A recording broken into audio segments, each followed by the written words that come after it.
s'est cassé, regardez. Qu'est-ce que c'est ce caillou tout noir? Ben, je suppose qu'on va parler des météorites aujourd'hui. Ah! Ben oui, mais qu'est-ce qui s'est passé? Il y a des brûlures partout. Marcel?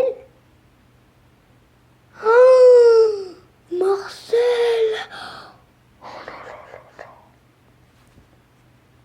Je reviens toujours des cours, tout juste des courses, des courses. Au microscope. Oh là là là là là là! Oh là là, tout est cassé! Heureusement, la lampe elle marche. Ah, alors, il faut dire qu'on n'appelle pas ça une météorite dès que dans l'espace, il faut qu'elle s'écrase sur Terre pour qu'on l'appelle météorite. Dans l'espace, elle s'appelle astéroïde et dès qu'elle frappe la Terre, elle s'appelle météorite. Mais je connais les comètes. C'est quoi la différence entre les météorites et les comètes? Eh bien, un astéroïde, c'est une boule de roche qui ne peut pas fondre, contrairement aux comètes qui, elles, est en glace qui fond. D'ailleurs, vous savez que les étoiles filantes, c'est pas une étoile qui se déplace. Et heureusement, en fait, il y a deux catégories d'étoiles filantes. Il y a les étoiles filantes d'astéroïdes et les étoiles filantes de comètes. Par exemple, il arrive que pour voir une comète, on ne peut pas. Quand elle s'approche du soleil, elle fond et ces gaz sont libérés et ça fait une jolie traînée. Alors que les météorites, elles rentrent dans l'atmosphère et elles chauffent, elles chauffent, elles chauffent. Ouh, elle est chaude. Et là, elle s'écrase sur Terre. 500 astéroïdes tombent chaque année sur Terre. Je vous rassure, c'est très souvent des petites météorites, mais parfois il arrive qu'il y ait des météorites grosses. Je vais perdre mes bras. À l'aide.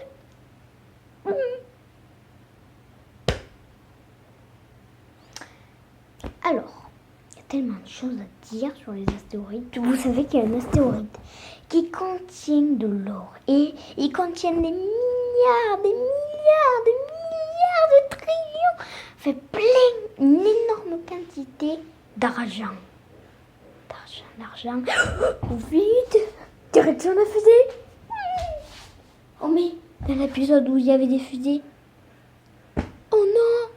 D'ailleurs, je vous l'avais dit dans l'épisode où des fusées. Vous savez, vous marquez toujours sorcier. Enfin si, c'est toujours comme ça. Toujours sorcier, fusée. Et au bout. Et la troisième vidéo est la mienne. Voilà. En vrai, ça s'appelle pas toujours sorcier, fusée. J'ai pas marqué.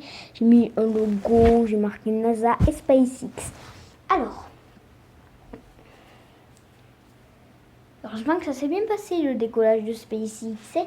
Parce que si ça fait quand la navette spatiale Columbia,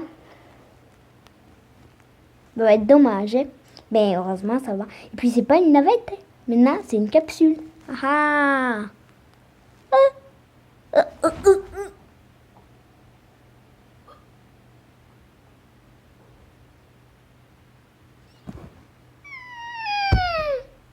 Mais non, je rigole. Vous avez vu, j'ai pris la main.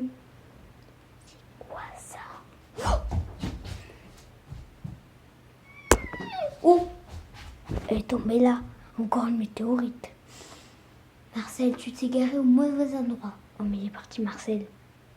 Ça va pas être facile pour la dernière fois. Mais le générique, il est passé? Oh, il est passé.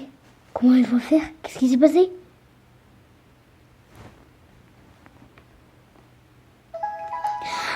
Marcel! Marcel? Tu fais encore des recherches sur Internet? Comme je vois.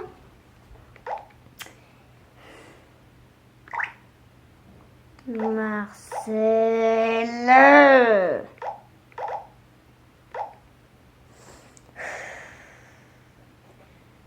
Marcel, t'es là?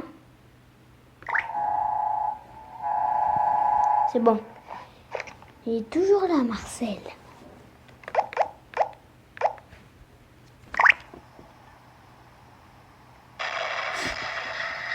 C'est une météorite, ça. Marcel, tu l'es garé au mauvais endroit.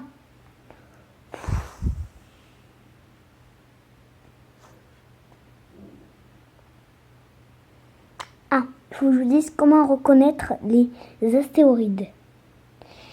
Il faut chercher une boule noire parce que il y a une fine croûte noire qui s'est formée quand la météorite est rentrée dans l'atmosphère. Quand la météorite est rentrée dans l'atmosphère elle a brûlé. Et là, elle s'est recouverte d'une fine croûte noire. Et à l'intérieur, elle est toute blanche. Au début, elle était blanche, mais elle a brûlé dans l'atmosphère. Et ensuite, on peut les repérer. Bon, celle-là, c'est pas une vraie. Parce que, en fait, je sais pas, en fait. Il faudrait mieux que je l'étudie. Parce qu'elle forme des côtés un peu arrondis. Et on dirait que c'est cassé, là. Donc, peut-être que c'est vraiment une météorite. Parce que tout le reste, c'est un peu arrondi. Et peut-être elle s'est cassée avec un autre morceau. Et c'est pour ça qu'elle a fait cette croûte noire. Elle n'a pas continué à brûler pour former une couche pas très saillante. Parce que si c'est saillant, c'est pas une météorite. Alors je sais pas, tout ce côté-là, ça va. C'est un peu arrondi. Alors que là, c'est saillant. Et on dirait qu'elle s'est cassée. Elle a dû continuer à brûler de ce côté, pour être noire de ce côté. Mais elle n'a pas eu le temps de s'arrondir. Bon, allez, c'est pas grave, je vais l'étudier. Juste après, il est déjà 8 minutes. Je vous ai appris quand même pas mal de choses. Attendez, il y a quelqu'un qui arrive. Non, désolé, c'est bon. Heureusement. Parfois, il peut y avoir des coupures, mais c'est pour vous, parce que c'est pas agréable de voir quelqu'un. Hein. Alors, bon, allez. Ciao. Et Marcel, à ton tour. Et au revoir tout le monde. Je vais partir comme une météorite.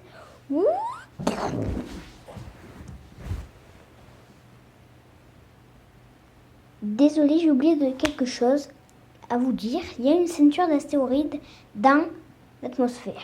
Il y a toutes les planètes, mais c'est faux. Il y a aussi des astéroïdes.